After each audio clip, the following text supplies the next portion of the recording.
नमस्कार दोस्तों, स्वागत है आप सभी लोगों को हमारे इस यूट्यूब चैनल एच स्टडी पर। क्वेश्चन नंबर हम लोग को देखना है 60 नंबर क्वेश्चन है। ठीक है, तो जो साथी चैनल पर नए होंगे उसके लिए पहले बता दें कि ये जो है आप लोग का क्लास 10th का जो है ऑब्जेक्टिव का क्लास है और ये केमिस्ट्री का हम लोग जो है ऑब्जेक्टिव क्लास कर रहे हैं। तो क्वेश्चन नंबर जो है हम लोग जो है 59 तक जो है पिछला वीडियो में देख चुके हैं। 60 नंबर क्वेश्चन जो है जो देखेंगे हम लोग इस वीडियो में। तो इस वीडियो से जो होगा आप लोग को बहुत सारी चीज़ें सीखने को मिलेंगी, तो वीडियो को लास्ट तक जरूर देखें।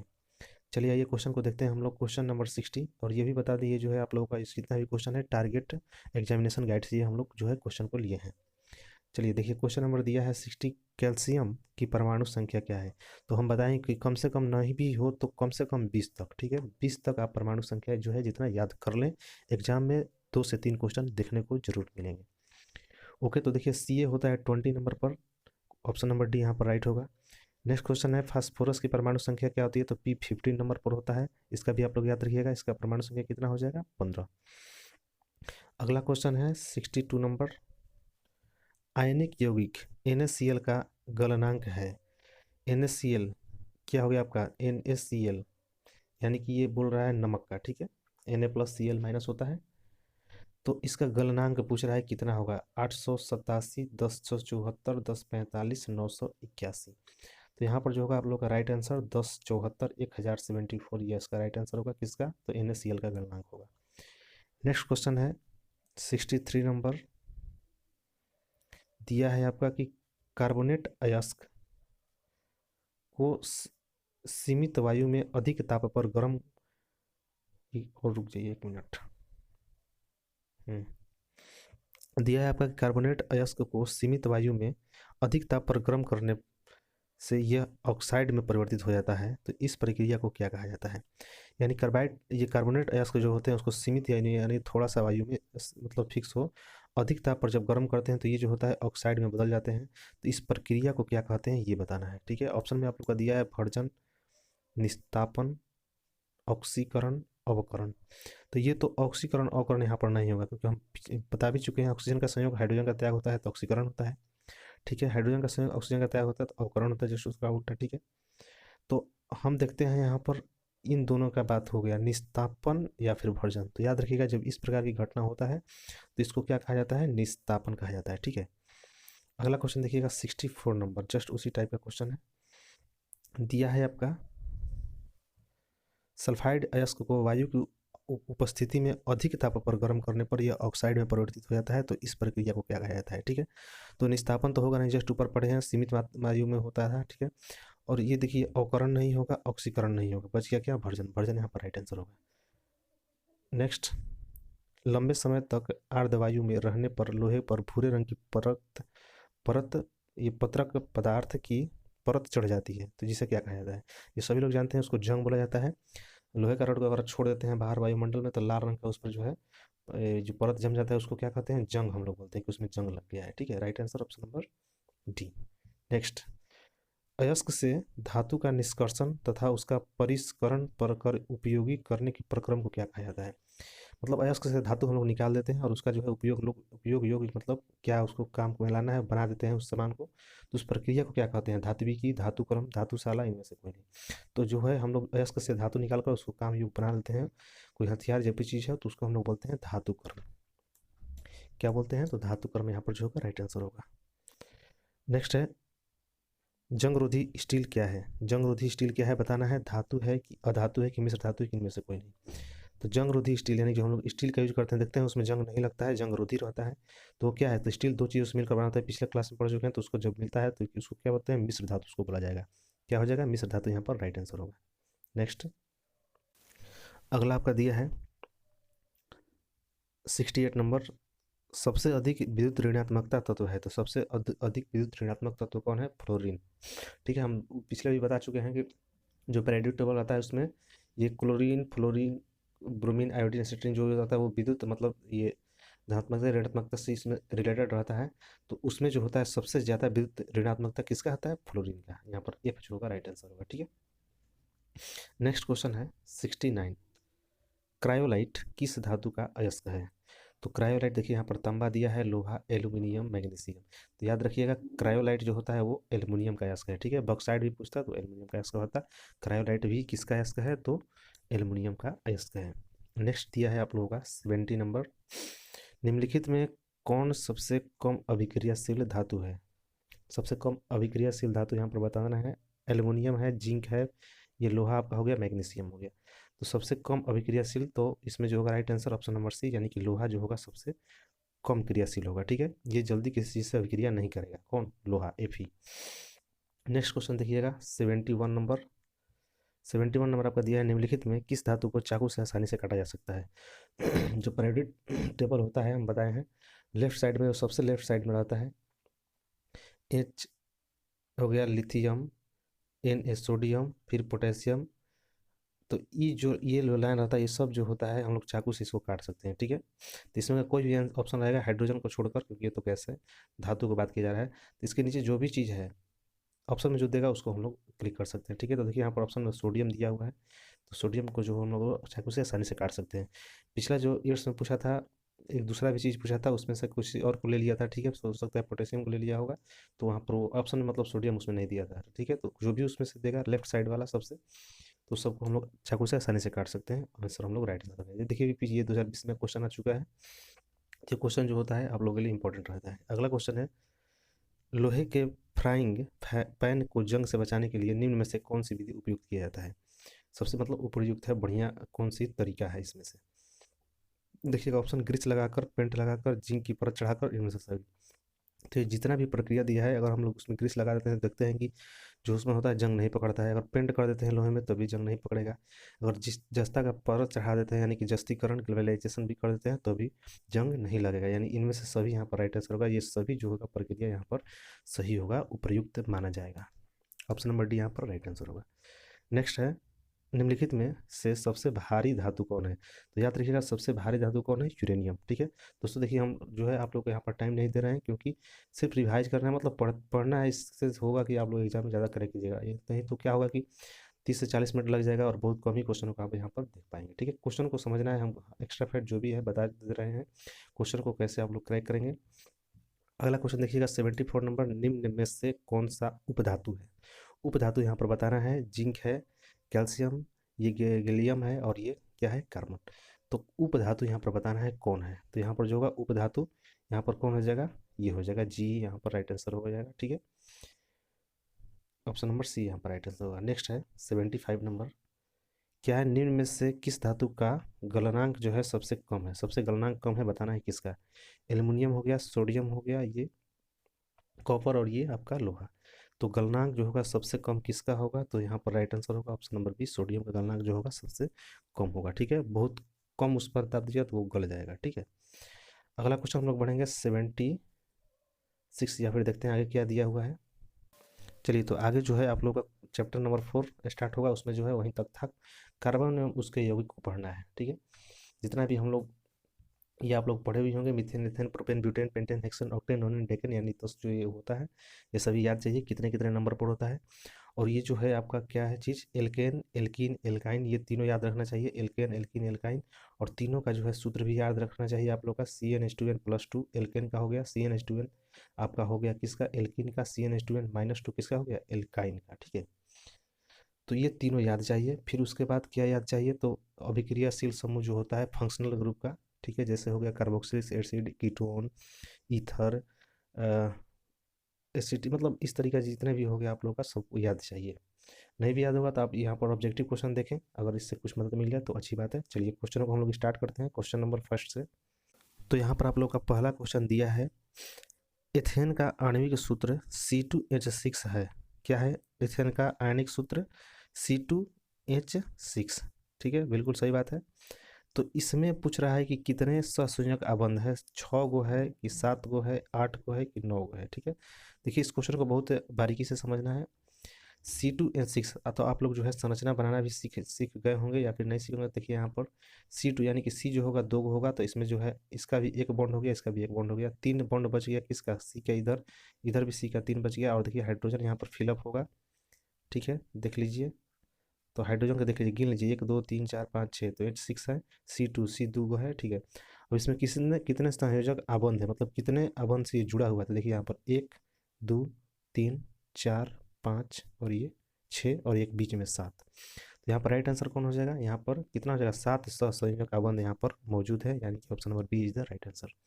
बी यहाँ पर सही क्वेश्चन का आंसर होगा। नेक्स्ट है ब्यूटेनॉन ये कितना है, चतुर कार्बन यौगिक है जिसका प्रत्यात्मक समूह है ब्यूटेनॉन। ठीक है, देखिए इसमें ओन लगा है लास्ट में, प्रत्यय में क्या लगा है, ओन। तो ओन किस में लगता है, तो कीटोन में लगता है। कीटोन जब कार्बोक्सिलिक ये क्या फंक्शनल ग्रुप लग जाता है कीटोन, जिसका होता है CO। ठीक है, तो ये जो जब लग जाता है तो क्या उसमें लास्ट में ओन लगा देता है, तो ब्यूटेनॉन लगा है, यानी कि किसका है, तो कीटोन का है, यानी कि राइट आंसर क्या हो जाएगा, ऑप्शन नंबर सी। ठीक है, नेक्स्ट है क्वेश्चन नंबर 3, देखते हैं हम लोग। खाना बनाते समय यदि बर्तन की तली बाहर से काली हो रही हो तो इसका मतलब क्या है। यानी जब खाना बना रहे हैं और बर्तन के नीचे मतलब देख रहे हैं कि पूरा काला काला हो गया, तो इसका क्या मतलब है। भोजन पूरी तरह नहीं पका है, ये बात नहीं, उससे थोड़ी ना मतलब होता है। ईंधन पूरी तरह से नहीं जल रहा है, इसको रखते हैं पेंडिंग में। ईंधन आर्द्र है, ईंधन पूरी तरह से जल रहा है, ये नहीं होगा भैया, पूरी तरह से जलबे करेगा तो वहाँ पर काला क्यों देगा। इसका मतलब ये है, आंसर यहाँ पर सेटिस्फाई कौन कर रहा है कि ईंधन जो है पूरी तरह यहाँ पर जल नहीं रहा है, यानी कि ईंधन का जो कुछ भाग है जैसे कि वो काली के रूप में जो है बर्तन की तली पर बैठ जा रहा है। ठीक है, यानी ऑप्शन नंबर बी यहाँ पर राइट आंसर होगा। अगला क्वेश्चन है सरलतम हाइड्रोकार्बन है। सरलतम हाइड्रोकार्बन कौन है, तो मीथेन जो है आप लोग का यहाँ पर सरलतम हाइड्रोकार्बन है। ठीक है, next question number 5, carbon hydrogen से संयोग कर बनाता है। कार्बन हाइड्रोजन से संयोग करके क्या बनाता है ये बताना है। देखिए कार्बन हाइड्रोजन ये दोनों मिलकर क्या बनाएगा, हाइड्रोकार्बन। देखिए इसमें दोनों मौजूद है, हाइड्रो से हाइड्रोजन, कार्बन से कार्बन। हाइड्रोकार्बन यानी कि कार्बन और हाइड्रोजन से संयोग करके क्या बनता है, hydrocarbon. Right answer option number B इस क्वेश्चन का होगा। ये देखिए जितना भी क्वेश्चन है, देखिए इसी भी 2016 में आ चुका है, 2015 में ये क्वेश्चन आ चुका है, 2015 में ये क्वेश्चन आ चुका है। मतलब इस टाइप का क्वेश्चन पूछ रहा है हर एक एग्जाम में, तो ये भी पूछेगा। ठीक है, तो इस टाइप का आप याद रख लीजिएगा, मतलब समझना है। देखिए वायुमंडल में CO2 गैस की उपस्थिति है, सभी लोग जानते हैं CO2 का उपस्थिति कितना है, तो 0.03% CO2 का है। CO2 वायुमंडल में कितना है, तो 0.03%। ये क्वेश्चन आप लोग के लिए इंपॉर्टेंट है एग्जाम में दृष्टि से। अगला क्वेश्चन है सल्फ्यूरिक अम्ल का अणुसूत्र होता है, तो सभी लोग जानते हैं H2SO4 किसका होता है, सल्फ्यूरिक अम्ल का। H2SO4 किसका होता है, सल्फ्यूरिक अम्ल का जो होता है रासायनिक ये सूत्र अणुसूत्र होता है। ठीक है, क्वेश्चन भी ये भी इंपॉर्टेंट है, क्वेश्चन बार बार ये पूछता है। अगला क्वेश्चन है कार्बोक्सिलिक एसिड समूह कौन है। कार्बोक्सिलिक एसिड समूह कौन है ये बताना है। देखिए यहाँ पर CH हो गया, ठीक है, CO हो गया, NH2 हो गया, ये आपका कितना किसका हो गया, अल्डिहाइड का हो गया CHO, कीटोन का हो गया CO। मतलब इस तरीके से आप लोगों को सब देखना है कौन कौन से फंक्शनल ग्रुप है। यहाँ पर बात कर रहा है कार्बोक्सिलिक एसिड का, तो COOH होता है कार्बोक्सिलिक एसिड का, ये इसका क्या बोलते हैं, ये समूह है। ठीक है, अगला क्वेश्चन हम लोग देखते हैं क्वेश्चन नंबर 9। इथिलीन में कार्बन कार्बन के बीच 2 आबंध मौजूद हैं जिनमें, ऑप्शन यहाँ पर देखिए, एक सिग्मा एक पाई, या क्या दिया है आपका, देख लेते हैं फिर से। एक सिग्मा एक पाई आबंध, दोनों सिग्मा आबंध, दोनों पाई आबंध, दोनों इलेक्ट्रोवैलेंट आबंध। ठीक है, तो यहाँ पर हम लोग जो है कैसे समझते हैं, देखिए जो 3 होता है, क्या क्या, एल्केन एल्किन एल्काइन। ठीक है, एल्केन में क्या होता है कि सिंगल बॉन्ड होता है, ठीक है। एल्किन में क्या होता है, तो डबल बॉन्ड होता है। एल्काइन में क्या होता है कि ट्रिपल बॉन्ड होता है, ठीक है। यानी कि जो एक बॉन्ड से जुड़े हैं, ठीक है, बॉन्ड जो होता है तो उसमें क्या होता है, केवल एक सिग्मा होगा, ठीक है। जो डबल बॉन्ड से जुड़े होंगे तो एक सिग्मा और एक पाई, ठीक। जो ट्रिपल बॉन्ड से जुड़े होंगे उसमें क्या होगा कि एक सिग्मा होगा और 2 यहाँ पर पाई होगा, ठीक है। तो देखिए यहाँ पर बोला जा रहा है कि इथिलीन, इसका मतलब ये किसका है, तो एल्कीन का है। किसका है, तो एल्कीन का है। तो एल्कीन में क्या होता है, डबल बॉन्ड होता है। तो डबल बॉन्ड के लिए देखिए यहाँ पर क्या होता है, डबल बॉन्ड के लिए तो एक सिग्मा, ठीक है, एक सिग्मा और एक पाई, क्या होगा यहाँ पर right answer, option number A यहाँ पर राइट आंसर होगा, एक सिग्मा और एक पाई इथिलीन में होगा। नेक्स्ट है इथेन में कितने सहसंयोजक आबंध है। इथेन में कितने सहसंयोजक आबंध है, तो देखिए इथेन हो गया, फिर एथेन, मतलब देखिए इंग्लिश में ई से डिनोट करते हैं तो कहीं ई लिख देता है, ए लिख देगा, इसका मीनिंग कहीं ई लिख देगा, तो थोड़ा नहीं, इथेन हो या फिर एथेन हो, दोनों एक ही चीज़ है। तो एथेन यहाँ पर देखिए, एथेन का क्या सूत्र हो जाएगा, तो C2H कितना हो जाएगा, H6 हो जाएगा, ठीक है। तो C2H6 तो अभी जस्ट क्वेश्चन पीछे आ चुका है, तो हम लोग अभी भी बनाए भी थे क्या चीज़, कि 2 सी रहेगा, ठीक है, और इसके 3 यहाँ पर सभी जगह जो होगा एच एच लगा होगा, ठीक है। तो कितने यहाँ पर हो रहा है, तो 1 2 3 4 5 6 7, ठीक है। जस्ट पीछे ये क्वेश्चन आ चुका है, यानी कि यहाँ पर कितना हो जाएगा, 7 आबंध हैं। क्या हो जाएगा, option number D right answer होगा। अगला क्वेश्चन है CnH2n+2 किसका सामान्य सूत्र है। तो अभी हम फर्स्ट में ही बता चुके हैं कि 3 ये याद रखना है आप लोगों का, CnH2n+2, CnH2n, ठीक है, और एक हो गया CnH2n-2, ये हो गया आपका एल्केन का, ये हो गया एल्कीन का, ये हो गया एल्काइन का। तो यहाँ पर +2 है, ये किसका है, एल्केन का है। ऑप्शन नंबर सी यहाँ पर जो होगा राइट आंसर होगा, ठीक है। एल्केन का ये क्या है, तो फॉर्मूला एक तरह से कह सकते हैं CnH2n+2। नेक्स्ट क्वेश्चन है नीला थोथा, यानी उसको बोलते हैं तुतिया, का रासायनिक सूत्र क्या है। तो नीला थोथा का जो होता है आप लोगों का, तो CuSO4 5H2 इसका राइट आंसर होगा। CuSO4 5H2 किसको बोलते हैं, तो नीला थोथा को, याद रखिएगा। नेक्स्ट क्वेश्चन, नाइट्रोजन अणु में कितने सहसंयोजक आबंध होते हैं। तो नाइट्रोजन में कितने सहसंयोजक आबंध होते हैं ये बताना है। तो नाइट्रोजन में कितने होते हैं, तो 3 यहाँ पर सहसंयोजक बंधन होते हैं, किसमें, नाइट्रोजन में, ठीक है, 3 होते हैं। अगला क्वेश्चन है संगमरमर का रासायनिक सूत्र क्या है। संगमरमर का रासायनिक सूत्र बताना, देखिए यहाँ पर 2013, 2015, 2017, 2019, हो सकता है आपकी बार आ जाए 2021 में, ठीक है। तो ये जो है क्वेश्चन बहुत इंपॉर्टेंट है, ये इसको ध्यान रखना। संगमरमर क्या होता है तो एक तरह से ये क्या हो गया, ये जो होता है चूना पत्थर, जो भी है चूना पत्थर, या फिर आप लोग उसको बोल सकते हैं टाइल्स हो गया, जो हम लोग घर में लगाते हैं। संगमरमर ये सब चीज़ एक ही है, ठीक है। यानी कि इसका जो राइट आंसर कौन होगा, CaCO3 यहाँ पर राइट आंसर होगा, ठीक है। कैल्शियम कार्बोनेट इसको बोलते हैं, जिसको संगमरमर भी बोला जाएगा। तो यहाँ पर संगमरमर क्या हो जाएगा, CaCO3, याद रखिएगा क्या होगा, CaCO3, रट जाइएगा इसको। नेक्स्ट क्वेश्चन है चीनी का रासायनिक सूत्र क्या है। ये भी क्वेश्चन इंपॉर्टेंट है। चीनी का रासायनिक सूत्र देखिए, तो C12H22O11, C12H22O11, 12 22 11, ठीक है, 12 22 11, 12 22 11 CHO, मतलब C12H22O11, याद चाहिए सभी लोगों को। अगला क्वेश्चन है सोडियम कार्बोनेट का अणु सूत्र है। तो सोडियम कार्बोनेट का अणु सूत्र क्या है ये बताना है। तो सोडियम कार्बोनेट Na2CO3, ठीक है, सभी लोग जानते भी होंगे, क्योंकि ज़्यादातर क्वेश्चनों में मिल जाता है, जो भी रासायनिक कभी ज़्यादातर हम लोग देखते हैं। तो Na2CO3 कैल्शियम कार्बोनेट उसमें उपयोग किया हुआ रहता है, तो देखते देखते भी ये याद हो जाता है, ठीक है। अगला क्वेश्चन है कार्बोक्सिलिक, ये क्या कार्बोनिल समूह को सूचित किया जाता है। तो कार्बोनिल समूह को क्या किया सूचित किया जाता है, ठीक है। तो यहाँ पर देखिए कार्बोनिल समूह को सूचित किया जाता है आपका ये CO द्वारा, ठीक है। ऑप्शन नंबर सी यहाँ पर जो होगा क्या होगा, राइट आंसर होगा, ठीक है। कार्बोनिल समूह को सूचित किया जाता है किसको, CO द्वारा। अगला क्वेश्चन आप लोगों का है क्वेश्चन नंबर 18, इथाइल अल्कोहल का अणु सूत्र होता है। इथाइल अल्कोहल, तो पहले तो इसमें अल्कोहल लगा है तो सब OH वाला हो जाएगा, तो देखिए सब में OH है, यानी कि सभी चाहिए, ठीक है। अब इथाइल, इथाइल मतलब का मीथेन के बाद आता है इथेन, यानी कि 2 नंबर, यानी कि C2 होना चाहिए। तो C2 देखिए यहाँ पर भी है, यहाँ पर भी, यहाँ पर भी, मतलब ये तो पहले नहीं होगा, बच गया 1 4। तो देखिए यहाँ पर इथाइल, यानी कि ये हो गया एल्काइल, एक होता है समूह इसमें का है, इसका क्या होता है CnH2n, और ये क्या फिर +1 का होता है, ठीक है। तो CnH2n देखिए यहाँ पर कर दिया जाए, तो Cn यानी कि C2 हो गया, H2 यानी कि हो गया आपका 2 दूनी का 4, और +1 यानी कि 5 हो जाएगा, C2H5, यानी C2H5 यहाँ पर, और OH लग जाएगा, ये इसका राइट आंसर होगा किसका, तो इथाइल अल्कोहल का। अगला क्वेश्चन है निम्नलिखित में कौन सा एरोमेटिक हाइड्रोकार्बन है। एरोमेट्रिक हाइड्रोकार्बन जो है कौन है ये बताना है, क्वेश्चन नंबर 19 का, ठीक है। ये क्वेश्चन भी आ चुका है, पिछला 2024 में ये क्वेश्चन आ चुका है। देखते हैं यहाँ पर एरोमेट्रिक हाइड्रोकार्बन, एरोमेट्रिक हाइड्रोकार्बन किसको बोलेंगे ये बताना है। तो CH4, C2H6, C6H6 और C3H8, तो किसको बोलेंगे, तो C6H6 को किसको क्या बोलते हैं, एरोमेटिक हाइड्रोकार्बन, ठीक है। अगला क्वेश्चन है निम्न में से किस हाइड्रोकार्बन के 3 आबंध होते हैं। 3 आबंध किसके होते हैं ये बताना है। तो देखिए हम लोग चेक भी कर सकते हैं चेक भी कर सकते हैं कैसे, CH4, तो C हो गया और इसमें H लगेगा, ठीक है, सभी चारों जगह H लग जाएगा, तो यानी इसका कितना हो गया, तो 4 आबंध, तो ये तो नहीं होगा, ऑप्शन नंबर ए नहीं होगा। ऑप्शन नंबर बी देखते हैं, C कितना होगा 2, और H कितना होगा 6, ठीक है। तो इतना ऐसे हो गया, ऐसे हो गया, तो इसमें तो कितना हो गया, 3 आबंध है, तो नहीं तो बहुत सारा आबंध हो गया आपका, ठीक है।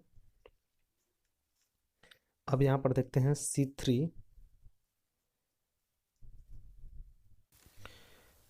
क्वेश्चन है आपका कि निम्न में से किस हाइड्रोकार्बन के 3 आबंध होते हैं। तो किसका जो है 3 आबंध होता है बताना है, CH4, C2H6, C3H4 और C3H8। तो किसका जो होगा हाइड्रोकार्बन का ये कितना 3 आबंध होगा, ठीक है। यानी कि जो होगा ट्रिपल बॉन्ड की बात किया जा रहा है, ठीक है। तो ट्रिपल बॉन्ड किस में लगता है, तो ये एल्केन हो गया, एल्किन एल्काइन, ठीक है। एल्काइन यानी कि जिसमें ये क्या बोलते हैं, एल्काइन। एल्काइन का फॉर्मूला क्या होता है, तो CnH2n-2, ठीक है। CnH2n और माइनस का 2 होता है। तो ये जो है किस पर सेट कर रहा है देख लेना है, ठीक है। तो यहाँ पर देखते हैं ऑप्शन CH4, मतलब C का मान 1 रखेंगे तो H का मान 4 आना चाहिए, तो N के जगह पर 1 रख दिए, तो ये इसकी कितना हो गया 1-2, ये नहीं होगा, ठीक है। C2H6, तो यानी कि C ये 2 रखना है N का मान, तो 2 रखेंगे तो यहाँ पर 2 दूनी 4 में से यानी कि H2 हो रहा है, तो ये नहीं होगा। C3H4 यानी कि C का मान 3 रखते हैं, ये N का मान यहाँ पर देखिए 3 रखेंगे, तो C3 तो हो गया, और यहाँ पर 3 दूनी का 6 में से 2 घटेगा, कितना हो जाएगा 4, यानी कि H4 हो जाएगा। ये सेटिस्फाई कर रहा है C3H4।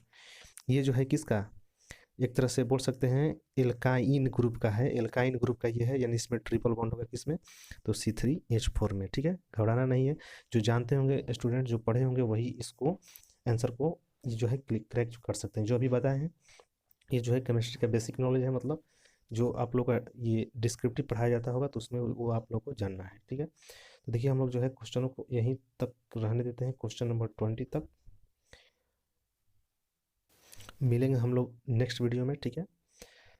तब तक हमारे जो वीडियो को होगा आप लोग शेयर करते रहना, जो पसंद वीडियो को पसंद आया होगा इसको लाइक कर देना, और जो साथी चैनल पर नए होंगे चैनल को सब्सक्राइब करके जो होगा बेल आइकन जरूर प्रेस कर लेना, ठीक है। बेल आइकन जो होगा जरूर प्रेस करना है, क्योंकि जब भी हम डालेंगे वीडियो आप लोगों के पास जो होगा नोटिफिकेशन आएगा, ठीक है। तो ओके, मिलते हैं हम लोग अगले क्लास में, तब तक जय हिंद जय भारत।